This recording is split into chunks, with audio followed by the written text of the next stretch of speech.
Est-ce que tu as des conseils sur les huiles essentielles pour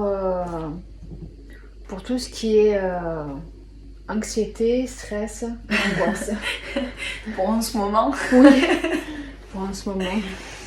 Oui, alors les huiles, oui. Alors les huiles essentielles, c'est déjà bien d'avoir recours aux huiles essentielles dans une période où on est un peu anxieux.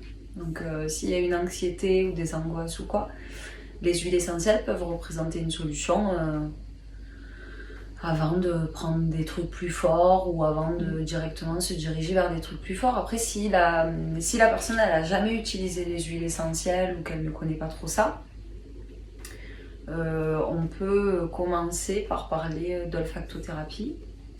C'est les huiles qu'on va respirer. D'accord.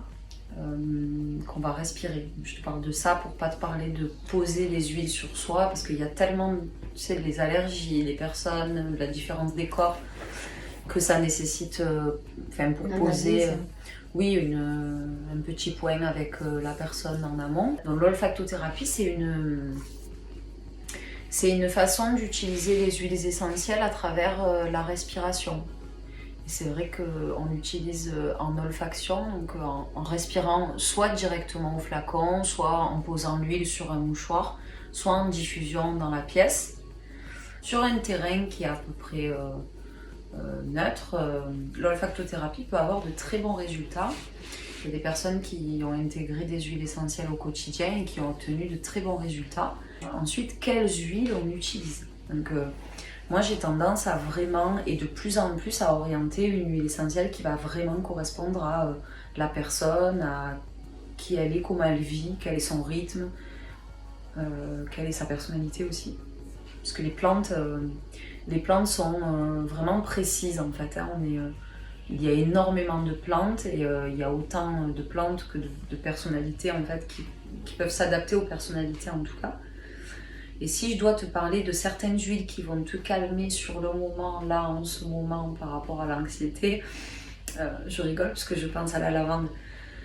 C'est la basique, c'est là. La lavande vraie, c'est l'officiel. Il y avait même eu une image, tu sais, où tu voyais une femme allongée dans la lavande entière qui disait j'essaye de me calmer.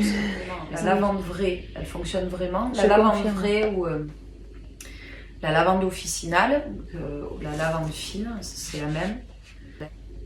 Donc tu peux respirer l'huile essentielle de lavande à n'importe quel moment de la journée. C'est quelque chose que tu peux intégrer dans ton quotidien pour tout ce qui relève d'une anxiété, d'un stress assez présent. Ensuite, tu as des possibles déclinaisons. Par exemple, là, je pense à l'huile essentielle d'ylang-ylang. L'huile essentielle d'ylang-ylang, elle est plus tonique que la lavande vraie. Donc, par exemple, si tu cherches à calmer tes angoisses et que tu as vraiment une nervosité au corps, il vaut mieux utiliser la lavande vraie que l'ylang-ylang, qui a quand même une petite portée tonifiante, tu vois, mais qui calme quand même. C'est-à-dire qu'il lutte contre une autre forme de stress qui est plus dans un stress un peu plus dépressif par exemple, tu vois. D'accord. Ensuite, il y a des stress très nerveux. Moi, je pense à la camomille romaine. C'est une huile qu'on rattache aux troubles du sommeil aussi, la camomille romaine. C'est une huile qui va permettre de se reposer aussi, de se calmer sur tous les points, d'apaiser des tensions et des idées nerveuses. La camomille romaine. Celle-là, tu la préconises le soir. Là, je la préconise le soir. Après, il y a des tempéraments qui sont très nerveux, qui l'utilisent la journée. Ça les endort pas. Hein.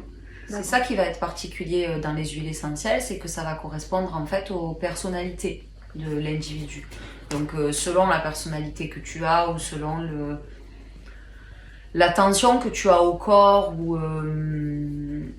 la période dans laquelle tu es, on donne des huiles plus ou moins fortes, tu vois. Certaines reviennent très souvent. Là, par exemple, les 3 dont je viens de te parler, ce sont des huiles assez courantes. Ensuite, tu as par exemple l'estragon, l'huile essentielle d'estragon ou l'estragon de manière générale, mais l'huile essentielle particulièrement, est un très puissant antispasmodique et du coup, quand tu es dans une tension nerveuse parce que tu arrêtes de fumer ou parce que tu es... pour les addictions.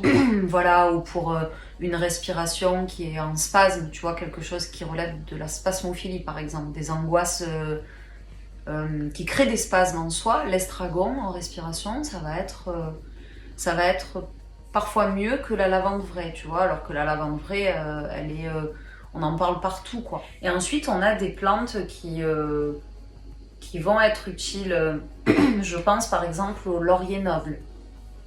Le laurier noble en olfaction, c'est une huile qui va soutenir le manque de confiance en soi, tu vois, qui va te renforcer à ce niveau-là, et du coup qui vient répondre à une tension, par exemple avant les examens ou avant un entretien d'embauche. Donc c'est encore une autre forme de tension. Du coup, l'huile, elle va vraiment être orientée, en tout cas moi c'est comme ça que je travaille, l'huile, elle va vraiment être orientée par rapport à la nature de la tension, à la personnalité de l'individu, à son terrain, savoir s'il a un terrain sain ou s'il a des... Enfin, sain dans le sens sans traitement déjà posé, parce que sinon il faut qu'on réfléchisse autrement par rapport aux molécules, puisque les molécules des plantes ne sont pas moindres. C'est pas parce que c'est de la santé naturelle ou c'est pas parce que c'est de l'aromathérapie ou des molécules de plantes que c'est moins fort. C'est tout aussi puissant et l'important est la dose encore et toujours. Donc il faut vraiment faire attention. Après là on parle d'olfactothérapie, donc de respiration directement au flacon. Donc la lavande vraie, gros stress, grosse angoisse et huile utilisée de manière générale. L'ylang-ylang, baisse de tension, manque de tonicité et une pression qui est plutôt écrasante sur soi. La camomille romaine, grosse tension et presque une nervosité, trouble du sommeil quand ça vient atteindre d'autres sphères. L'estragon en cas de spasme respiratoire ou de spasme au corps, elle vient calmer ça. Et le laurier noble, qui est aussi peut-être un stress qui est plus aigu, qui correspond à une situation donnée. Quand tu dois affronter une conversation, un examen ou quelque chose, le laurier noble, il peut fonctionner pas mal. Et encore une fois, j'en cite très peu, mais il y en a tellement. Et le cèdre de l'Atlas? Le cèdre de l'Atlas, alors elle est bien celle-là. Hein. Le cèdre de l'Atlas, elle est bien. Oui, mais pourquoi? Tu adores parce que elle fait écho à la peur. Le cèdre de l'Atlas. Elle permet d'affronter quelque chose. Elle permet d'affronter, elle est très forte. Elle amène une sorte de calme et d'apaisement, mais en même temps une espèce d'ouverture d'esprit qui te permet de dépasser du stress qui va être causé par la peur.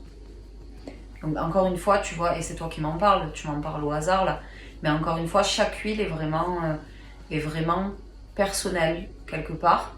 Voilà. Après, il y a des personnalités qui se ressemblent, donc certaines personnes vont avoir les mêmes huiles par exemple, mais en général elles sont bien orientées vers l'individu lui-même. L'ensemble des huiles essentielles, ça fait comme une espèce de prisme où les plantes sont plus ou moins fortes. Si tu regardes les traitements médicaux, ça fait la même chose. Tu vas pas prendre, si tu as une douleur extrêmement forte, tu vas pas prendre du paracétamol. Les plantes c'est la même chose, puisqu'elles représentent un soin aussi. Certaines plantes sont plus ou moins fortes. Et certaines plantes, par rapport aux émotions aussi, vont pouvoir s'adapter. Après, ce sont des huiles qui sont peut-être plus prestigieuses, moins accessibles, plus onéreuses aussi, c'est-à-dire que c'est des huiles qui coûtent cher pour des angoisses plus profondes ou pour ce qui peut représenter un stress qui est un peu plus ancré, quelque chose qui nous appartient vraiment. Parce que tout à l'heure, je parlais de stress assez léger, d'entretien d'embauche, d'examen ou de stress au quotidien, tu vois, de tension quoi. Là, si on a quelque chose presque de traumatique ou de très inscrit en nous, on a donc, moi je pense à deux huiles majoritairement, donc il y a l'hélicryse corse et italienne, moi je préfère la corse, l'hélicryse corse parce que je préfère la corse par rapport à ce que j'ai pu essayer de l'huile essentielle d'hélicryse des montagnes de la Corse. Celle que l'on trouve en pharmacie est italienne, elle est bonne aussi. Elle a un certain coût, mais n'est pas non plus extrêmement chère, mais elle a un certain coût. C'est une huile, lorsqu'on l'applique, tu vois, elle soigne tout ce qui est bleu, oui, choc au corps. Et en fait, en termes d'émotion, elle va aussi apaiser les angoisses ou le stress qui relève d'un choc. Quand on apprend quelque chose et qu'on a une angoisse qui est générée par ça, et qu'on va porter l'angoisse, c'est-à-dire que ça ne se répare pas, l'hélicryse, donc l'hélicryse italienne. Et ensuite, il y a la rose de Damas. L'huile essentielle de rose de Damas, qui est à des prix extrêmes, donc on est à une centaine d'euros des fois, les 10 millilitres. Elle revient chère parce que pour la fabriquer, il nous faut 5 tonnes de pétales pour 1 litre, approximativement. C'est énorme. C'est une huile essentielle que l'on oriente par rapport au deuil, donc le summum de l'angoisse du stress en fait, tu vois, ou de l'anxiété en tout cas, quelque chose qui se déplace presque en nous.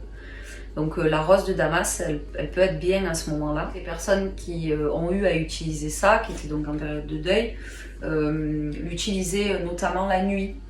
C'est-à-dire que la camomille n'avait pas une odeur qui leur faisait du bien aussi, mais la nuit, le fait de revenir sur la rose leur permettait de retrouver le sommeil pendant cette période-là, donc c'est pas négligeable. Sans somnifères aussi. Après, si on ne peut pas faire autrement, il faut prendre des somnifères parce que le sommeil c'est très important. Il faut trouver un équilibre qui nous permet de nous sentir bien sans finalement nous sentir mal ou sans nous mettre à mal. Voilà, c'est un équilibre qu'il faut trouver pour soi-même.